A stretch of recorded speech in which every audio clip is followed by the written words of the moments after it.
Hi hello.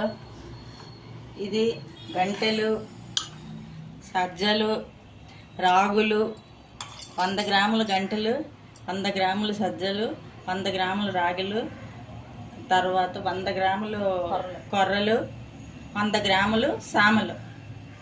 ఈ 5 రకాలని శుభ్రంగా mixie పట్టుకొని పిండి చేసుకుని ఆ పిండిలో పలచగా దోసల ముద్దలా కలుపుకొని దాంట్లో ఉల్లిపాయ ముక్కలు, పచ్చిమిరపకాయ ముక్కలు, జీలకర్ర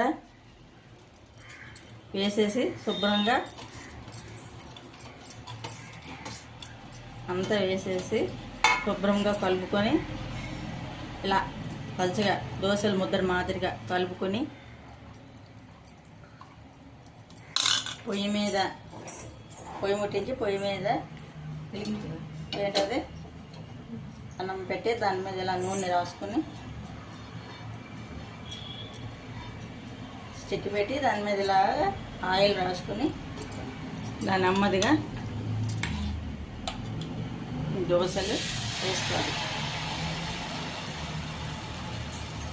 ఇలా దోశలు వేసుకొని శుభ్రంగా ఎర్రగా కాగే వరకు ఉంచుకొని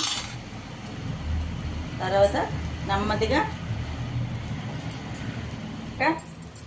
తిరగ వేసుకొని ఎర్రగా కాల్చుకొని తింటే శరీర ఆరోగ్యానికి చాలా మంచిది.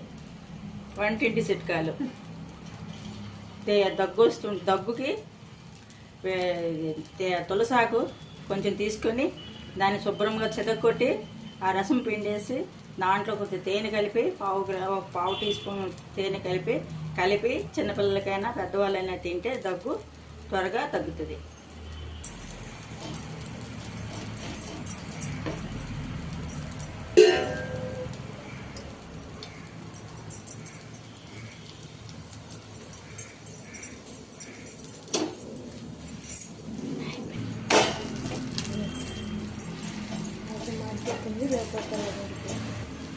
ఎందుకు